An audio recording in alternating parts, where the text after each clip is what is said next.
Un matin, Zarathustra s'est levé avant les autres.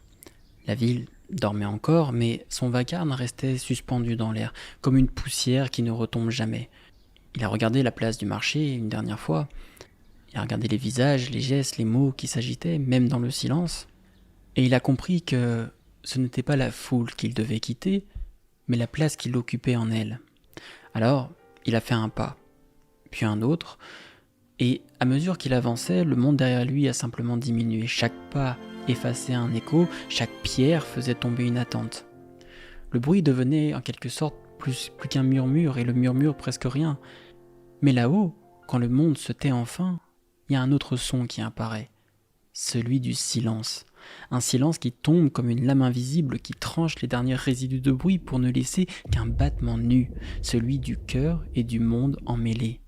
Ce n'est pas la vie qui s'éteint, c'est le vacarme qui meurt. Et sous sa chute, quelque chose s'éveille.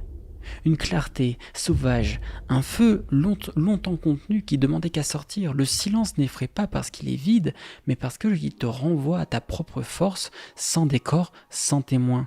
Celui qui tient dans ce silence, sans fuir, ne trouve pas la paix, mais l'énergie d'un orage. Chaque pensée devient simplement un métal fondu, chaque souffle devient un coup de marteau. C'est là que l'esprit cesse d'être abri et devient forge. Le silence n'efface rien, il l'aiguise, il ne retire pas la voix, il la trempe dans le feu jusqu'à la rendre indestructible.